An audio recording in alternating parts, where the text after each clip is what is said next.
Good morning, AFCC family. I wanted to share something with you that I read the other day, and I hope that it finds you well. It's still so hard for me to wrap my mind around the reality that COVID-19 has flipped our world upside down. We are watching restrictions on daily life grow tighter and tighter. We are undoubtedly witnessing history in the making. Years from now, scholars and historians will analyze the effects of COVID-19 on our society, economy, mental health, physical health, and our spirituality. In many ways, the world has been caught by surprise, but God most certainly has not. Even in the midst of chaos, make no mistake, God is at work. His plans will not be thwarted, and his people will not be overcome.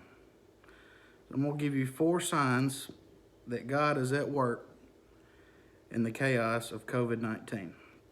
Number 1, greater openness to the gospel. History has shown that people are more often open to religion during times of crisis and instability. We can all empathize with and relate to lost and confused hearts looking for answers. It's become clear for all of us that regardless of how much we plan, strategize, and think ahead, we can't control what happens to us and around us. People are searching for hope in the midst of chaos, and studies show part of that search includes religion. It might seem like bad timing for people to be more open to the gospel because churches are closed, but the opposite couldn't be more true. Though we don't understand it, God's timing is perfect. We live during a time when people are less likely to walk into a church because of how foreign and intimidating it might feel, but that isn't stopping us from sharing the gospel. As believers in Jesus, we have an opportunity to minister and share the truth of Jesus like never before. God is on the move, and we can be a part of the work he is doing. We are all witnessing a pandemic, so we're all standing on common ground. There's an opportunity to share with friends and family why you aren't paralyzed by fear. Let your peace be a testimony to the truth of Jesus. This is a time when more people are open to hear about Jesus, and it's a time for believers in Jesus to start sharing.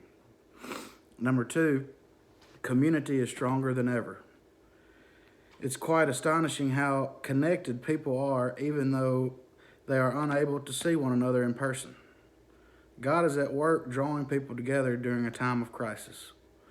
Say what you will about technology, but it has been a true benefit for families, friends, churches to stay connected during a time of social distancing.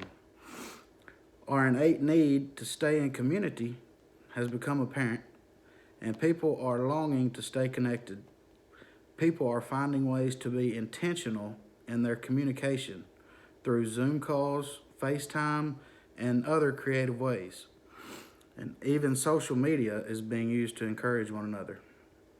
In this time of social distancing, we are reminded that we were never meant to live in isolation. Part of being created in the image of God is being designed for community. And God even said man was not meant to be alone. It's not the way he designed humanity. Through this pandemic, it has become clear that we were not meant to live in isolation. We are all being reminded of something we have always known to be true. God is at work through the chaos of the coronavirus, as the whole of community is stepping further into community as we were designed. Number 3, forced rest. The world has shown, the world has slowed down in a way we've never seen before. The mandate to shelter in place is forcing people to pause and rest. It's not a pace of life our society is used to living. And it's not one that comes easy, but it's a life God has called us to.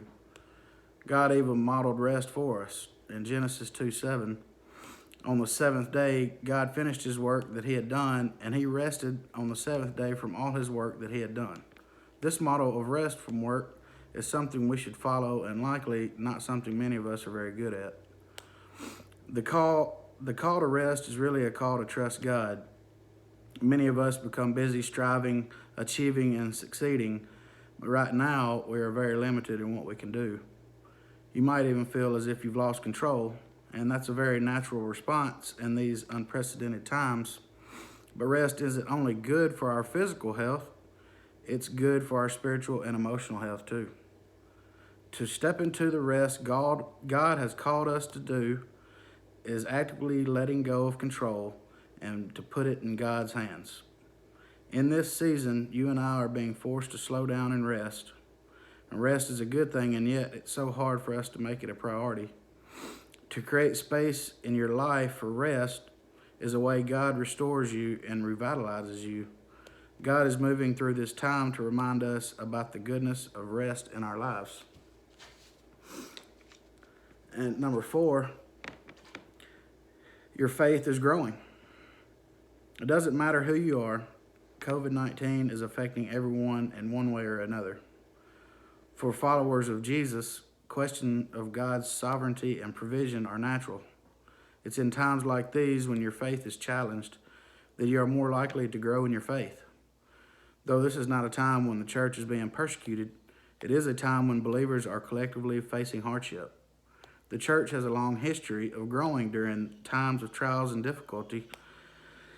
James, the brother of Jesus, said it in this way in James 1:3-4, "For you know that the testing of your faith produces steadfastness. And let steadfastness have its full effect, that you may be perfect and complete, lacking in nothing." Though Christians shouldn't go looking for difficult situations, we should view them as opportunities to grow our faith. It's in moments like these that we begin to wrestle with the promises of God, and we undoubtedly find Him to be faithful. The relief might not come when you want it, and it might look different than what you thought, but God is always true to His promises. It's in times of hardship that we can see God's glory on full display. When human efforts fail and you have done all you can do, God moves in only ways He can. It's out of this place your faith will grow deeper, stronger, and wider. And there is no doubt we are all living in difficult times that are directly affecting us as individuals, but God has not stopped working. He is not silent or passive. He is on the move. He is working in the hearts and faith of His people. It may be difficult to see the hand of God during this time, but rest assured that God is at work during this crisis. He is working all things for His glory and for the good of those who love Him. Thanks. Look forward to seeing all you.